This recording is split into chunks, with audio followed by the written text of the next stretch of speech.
Daltons. I'm Clint. She's Sandra, and we're on the current.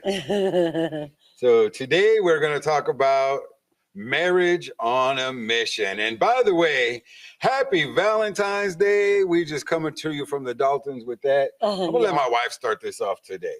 Well, you know, it's funny because we decided to make this episode, to take this time to talk about marriage on a mission. And it's funny because my husband, during our dating, he would always say, we're living, we're loving, we're building. Say it, because I love the way living, loving, and building. Baby.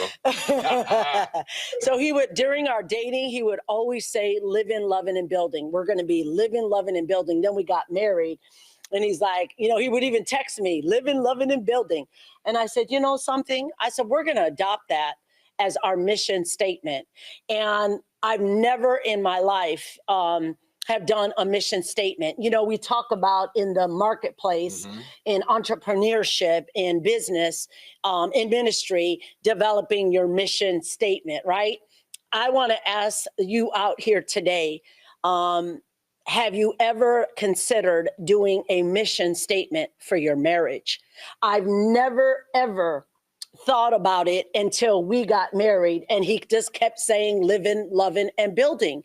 And so I'm like, this is going to be our mission statement. This is, and God, during my prayer one time, babe, you don't know this, but during my prayer one time, I heard you say living, loving, and building. So that's crazy because I was listening to God, but also heard Clint at the same time. You know what that means? Oh my God's God. on my side. So I heard God say, I want you guys to live your lives. This is what he told me. He said, I want you to live your lives, marriage on a mission. We are 50s. We got married in our 50s. And so it's different when you get married at your 50s. And so I was like, we don't have any more time to waste. We got to be intentional about every decision we make. We got to be intentional, right? Yes. And so the Holy Ghost began to speak to me about what you kept saying, living, loving, building. He said, I want you to adopt that into your marriage.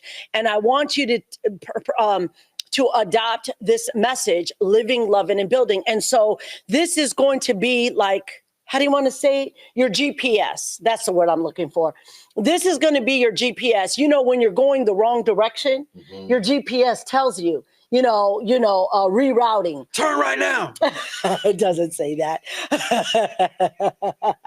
But, you know, so your marriage mission keeps you in line with God. It keeps you in line with one another. And it keeps you with purpose in your marriage. You know what I'm saying? You know, so do you want to jump in? Well, I didn't want when I didn't want, we've both been married for a while. Yeah. And so we'll talk about that. I didn't want to have that.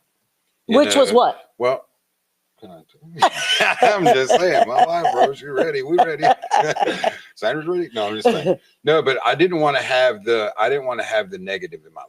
I didn't want the negative drama, the toxic drama. Yeah. I didn't want to be roommates anymore. I didn't want to be I didn't want to be all the things that got us to divorce, I didn't want to do that. So in this marriage, when I got divorced, and then when I started dating and wanted to date again and wanted to be with somebody again, in my mind, I decided no drama, but I also decided, am I healed enough to get in a relationship with somebody? Not that I was perfect, believe me, I got my drama, but I didn't want the kind of drama that hurt people. I didn't want the kind of drama. Toxicity. Yeah. And I didn't want to live with the their dysfunction. Drama. Right. Yeah. I didn't want to live with their major trauma. Yeah. So it was just a balance of, God changed me. Yeah. It was my prayer. So if I'm going to have that response, then, that question in God's response, and my response to God should be to be willing to surrender those things that don't necessarily matter to me. Yeah. But matter in the next marriage. Yeah. Well, let's back it up a little bit. I wanted to kind of share like how we arrived to this point. You know, I was married for 20 years. I was married for 20 years and to someone doing ministry with, and and for those who don't know, and maybe you do know, but there was an affair, and I was publicly humiliated. I felt, so I was publicly humiliated. Everybody in our church, everybody in our community, our kids, everybody, everybody around ministries knew about it. I felt publicly humiliated. I felt embarrassed. I felt ashamed. It made me question my identity. I started internalizing it as it's all my fault. I'm not good enough. I'm not good enough. I'm not valued enough. I'm not enough. You know, and so I started internalizing what was really not even my responsibility. You know what I mean? And so and then, of course, God restored our marriage. And then 3 years later, 2 years later, he died of COVID. And then I went on this journey of healing, like you were saying. Like I began to do some internal work from my previous marriage and examine, like I really needed to sit with God before I even considered. I didn't even want to consider to be married. Being married for 20 years, like, I mean, don't get me wrong. It has its ups and it has its downs, but I felt like I'm free. I'm free at last, free at last. Thank God I'm free at last. No, I'm just kidding. But anyways, I did want to take time and enjoy freedom. I wanted to take time and I really started asking myself, what do you like? Because sometimes when you're married for 20 years, you get wrapped into your partner, you lose your identity. You forget, what do you like? You forget what do you want to do with your life? You know what I'm saying? And that's what happened to me. She came clean, I'll come clean. My spouse had an affair. And I lived with it though. I went through the process of anger. I'm going to get divorced, and God told me no, to forgive her, and I just couldn't. I could forgive her, but I couldn't just live with that. And so it just separated us, and it's like a further divide. But I just also too, I didn't want another man's influence on my children. Yeah. So I stayed, which is bad for that them, is actually, so honorable, I mean? Though God, that is so honorable. Yeah, but babe. I think it's both.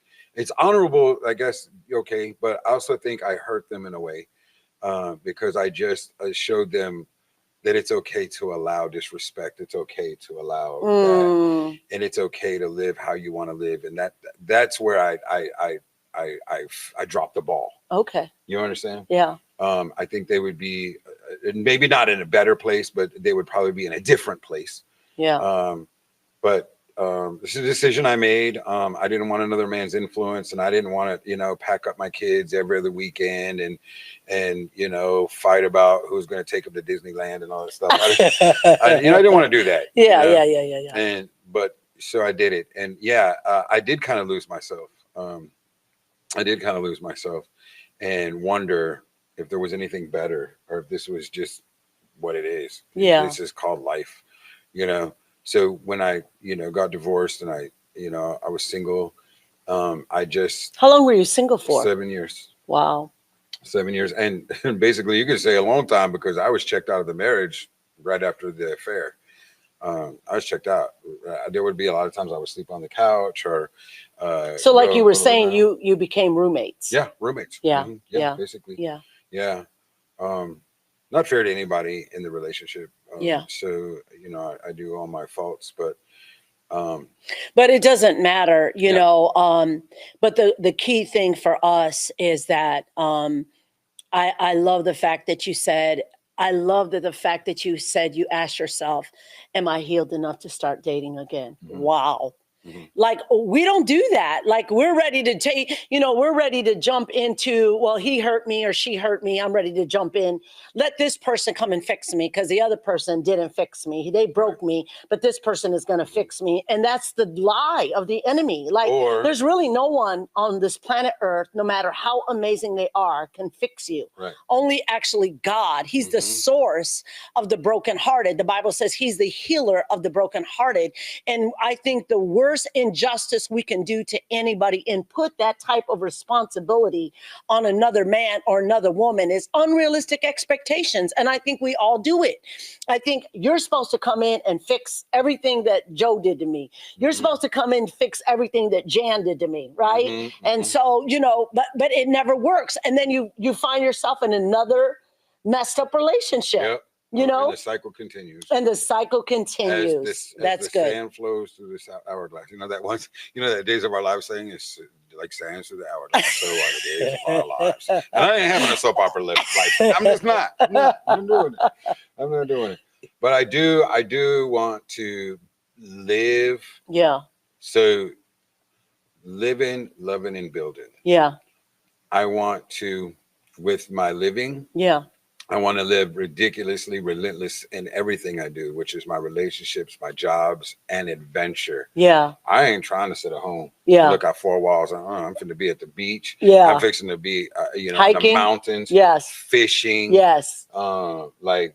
We out. Taking your wife on date nights. That part. Taking his wife on date nights. Cooking me dinner. Doing the laundry even. Living ridiculous. But anyway, so with the living, I do want to live, and I want to live with an intentional relationship, number one, with God first. Yeah. Because I didn't have that before in that relationship. And I want different, so I got to move different. Yeah. And that's one of the things we did. Myself. Yeah. And the funny thing about us is that I love is we never intended on being together. No. Like, he became my health coach and a friend. Like, that was it. I mean, he was just in the middle of a breakup. Yeah. Remember? Yep. And this is crazy. This is crazy. So, he was became a member of our church. True story. He became a member of our church, and he started helping me. Like, we were doing an exchange. Like, I was my son, who's our senior pastor of Total Restoration Ministries, and myself became his pastors. And so he would call us for guidance, for direction, for spiritual. So we were like just friends doing this exchange. Like, he was giving me health coaching tips, and I was giving him relationship coach. Spiritual advice. Yeah, spiritual advice about his breakup. And I'm like, dude, if you go back to her, I'm going to slap you. No. Yes, I remember this. Yeah. Yeah. So. No intent. Yeah. And there was, on our Facebook page thing, we just on the messenger thing, whatever. Hey, I was like trying to engage because I didn't know anybody here. I just moved here. And I didn't know anybody here. So I was like, hey, I'm going to go to the beach Saturday. Anybody want to go? And then all sorts of people would say yes. And then we were like the only two that showed up. No, we were the only two that showed up. So we're like, we might as well go. So we started going out, just walking, talking, getting to know each other. Again, it wasn't nothing intentional. Yeah, no. There was no, but as we continued to become friends, the best friends, we actually became best friends. And I started feeling like I could talk to you about anything. Like, I felt you started making me feel safe. And I started making you feel safe to be vulnerable. Yes. You were sharing, deep, intimate hurts and things. Yeah. And I was sharing deep, hurtful things. And we began to create a space, an environment of safety without intentionally, you know what I mean? Like, and so. Yeah, it just like it was like meant to be. Divine appointment. Yeah, God did it. Aren't you glad? Yes. Aren't you glad? Yes, he's blessed, y'all. He just blessed. You know what I'm saying? But getting back. I am the lucky one. Oh, we're both lucky, babe. I'm the lucky one too. I really am. And so getting back to our living, loving, and building. And so one of the things we have adopted is a mission statement of living, loving, and building. The Bible talks about, I have come to give you life and life more abundantly. And if you cannot do life, amazing life, adventurous life, fun life, hurtful life, and what I mean by doing life with your spouse is, I mean all of it. I mean embracing all of it. I mean the good, the bad, the ugly. We had only been married a couple of months, and his mom passed away during our we're on our first vacation, because we're coming up on a year. Yeah, we're coming up on a year, May. May that we got married. So we decided we're gonna do our rounds. None of our family was able to make it to our wedding.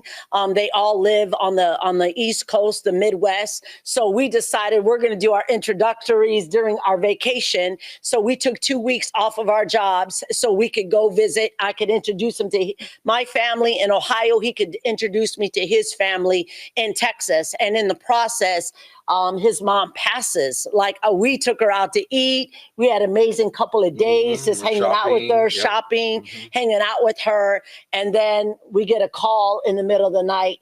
She passes. And then we come back home. We stay there for the funeral. We do all of that. We come home. My husband gets sick. I mean, ruthlessly sick, like he was almost on the verge of dying. Like, I mean, this was weeks about a month after we left Texas? No, it was a week. I got sick a week after we got home. So I did a good week at home. Yeah. And then that Tuesday, whatever happened in that in my body. And it was like even delirious. I don't remember like the last day of it. I just remember talking to her on the phone in the morning. I remember waking up a couple times in the bathroom floor when she got home and found me. He was on the floor. I was on the floor, and she was like, "Here, let's get you in the shower." So I turned the hot water on, and I got in the shower and laid down like I was in bed. I had no idea what was going on, and when she took me to the hospital, I had to literally carry him. You know, I had to literally carry him into the ER, and they could not diagnose what he had. But I mean, immediately, as soon as the doctors saw him, they were like, get him in a bed, get him into some IVs. Like, it was like, I was scared. We didn't know what was going on. We're like, oh my God, like what is happening? Like, we just left Texas and buried his mom. Now it's this. And then the process, they still never diagnosed what you had. But in the process of running all of these tests, they found a tumor that was sitting in between his lungs and his heart. Now we have another thing. But I'm going to tell you too, the one thing that she told me, I had a very disgusting moment in the hospital, and she cleaned it up so I wouldn't be embarrassed. That, I mean, I don't know if I would have done it, to be honest. But she took her, she swallowed her pride. She swallowed, you know, you're my husband. Wife. You're my husband. Right. That's what I'm supposed to do. Yeah. And I didn't know, but I did. I got really nasty sick. And she just cleaned it up so I wouldn't be embarrassed. And I thought, wow, that's crazy. Yeah. But it's crazy good. Yeah. But it's crazy. Yeah. You know what I mean? Yeah. So then we get hit with the tumor. Thymoma cancer. Yeah. Mm-hmm. Yeah. So now we're dealing. Here I am arguing with the well, you can't tell me I got a gunshot wound. Let's go to surgery. Take it out. And he was, you know, it was a blessing. God had already moved him into my life, and he surgically. And the doctors and the interns, and it's so here we are. Yeah. We're living. We're going after our mission, and so marriage is not always pretty. Let's be real. Like, I don't like this Hollywood sell, you know, this Hollywood picture, this Facebook post that marriage is always amazing. Marriage has its bumps and detours. Marriage has its ups and downs. Marriage has its mountain and peak amazing moments, but it also has its valleys. Yep. And some things are beyond your control, like the loss of his mom, beyond our control. The fact that he almost died from something some type of disease we didn't even know what was, that he could barely, I had to literally carry him to the emergency room, then diagnose. So some things are beyond our control. And I think living, loving, and building is embracing all of the parts of marriage that you say I do to, right? That's why I love when you say the I do's. It's for richer, for poor, for goodness, and in health. So it's all a part of the journey of marriage. But if you have a mission statement, we're living our lives. We're embracing this part of our lives. We are going to pray. We're going to trust God. We're going to ask and invite others for prayer, but we're still going to continue to live our lives. And the good thing is that God, but through it all, I don't know, but I just had this we had this amazing peace. And I had this amazing, reckless, undescribable peace and faith. I knew that God did not give me this husband to take him from me.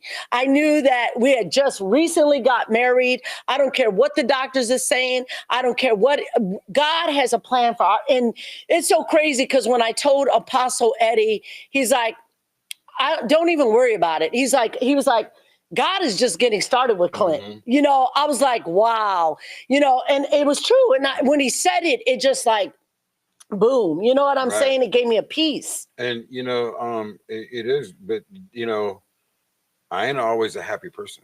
I'm not always good. Bro, I could go left real quick and go from holy to hood, they say. But, and life, I'm one way, she's another, sometimes I do have to ask her what's on fire. And then I'm sure she have to ask me why you gotta be that way, and even as far as even a living room, I'll tell you, I lived single for 7 years, so I had a process, and I have to learn that she's there too. But I do my dishes at night when I make the coffee, and I do this. But if she knows there's something in the sink, I don't care if it's 10 o'clock in the morning. I don't care if it's midnight, 3 o'clock in the morning. She up washing that sink. And I'm like, what? But those things can be irritating when, and also too, you can't always think for your spouse. Men, stop doing that. Really, he who finds a wife finds a good thing.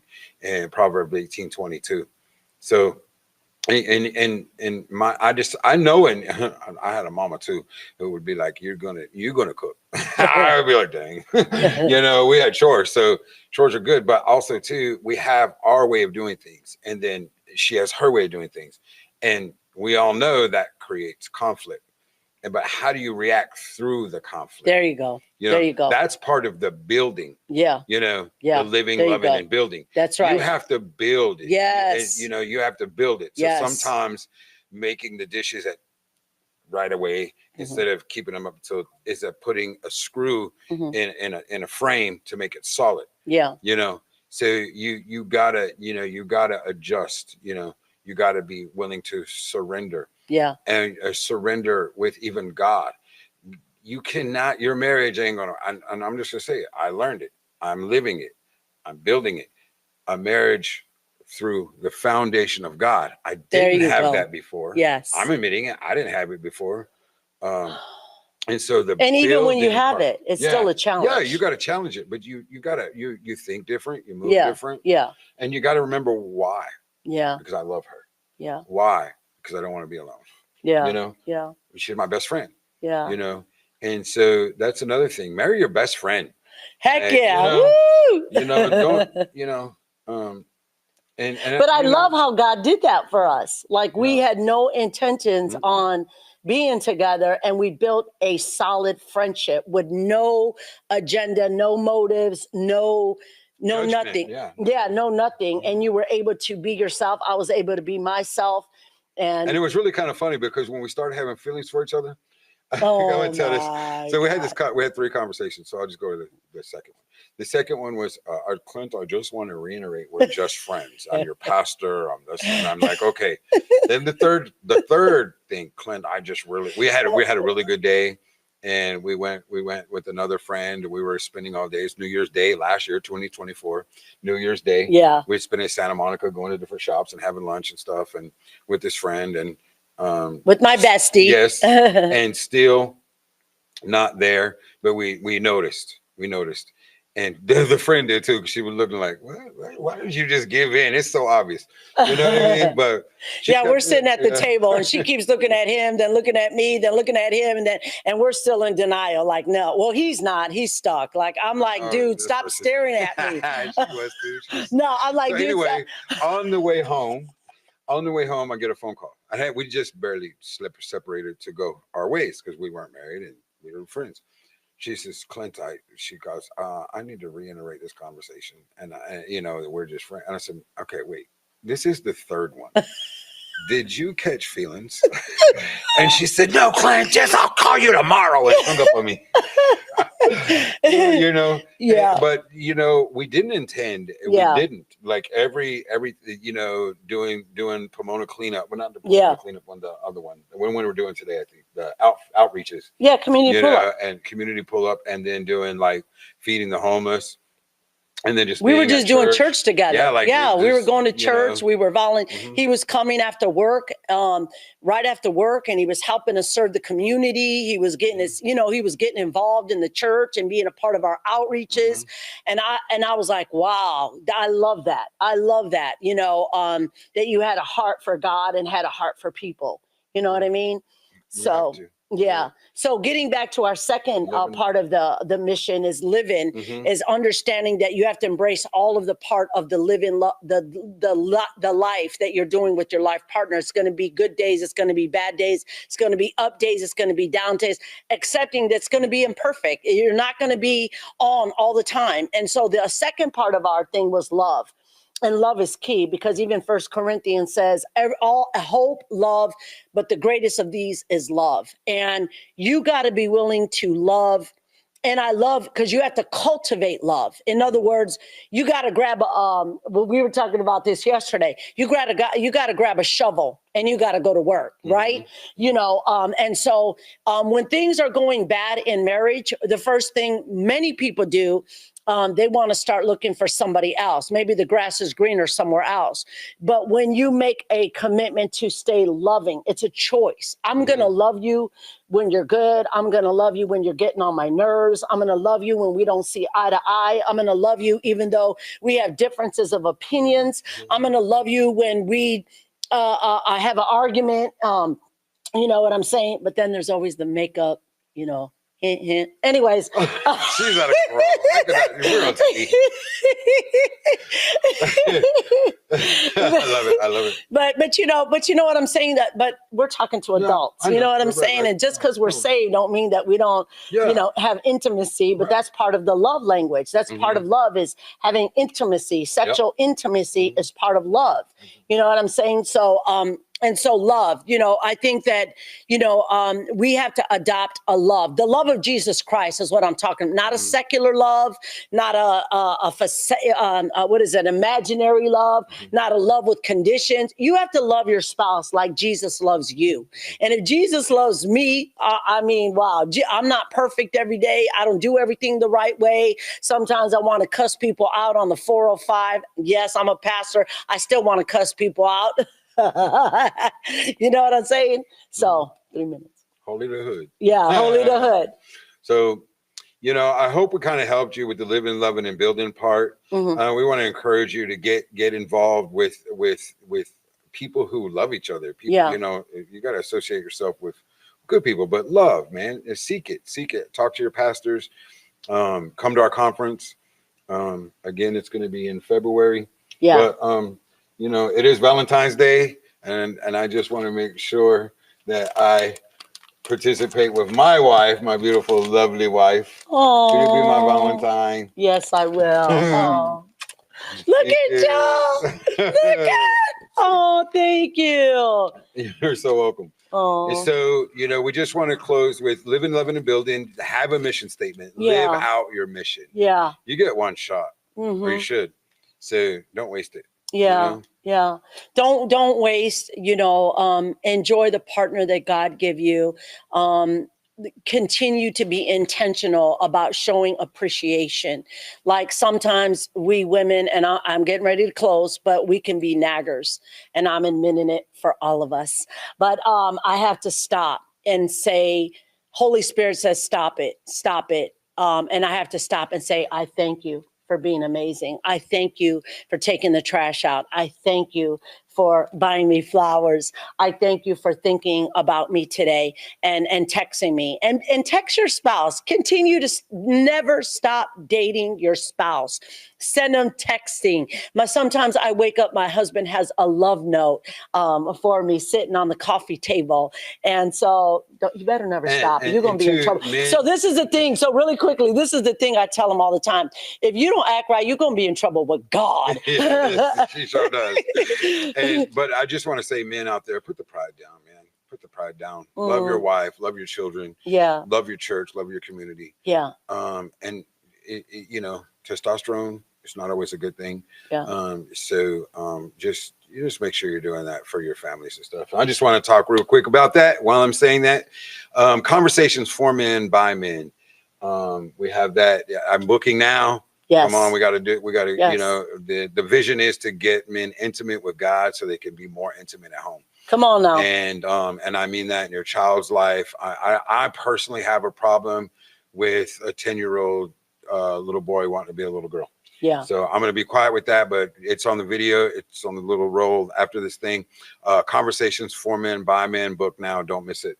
Yes. And also, if you are interested in getting, wanting to get involved in something that you can make a difference, you can, there's going to be something after the video, Total Restoration Ministries, Restore Her Place, where there's going to be a video that is going to give you an opportunity to connect with our organization, how you can get involved, how you can partner, how you can get involved into our newsletter. So thank you guys. Happy Valentine's Day. So stay current. Stay current. Stay current. See you next time. See you next time.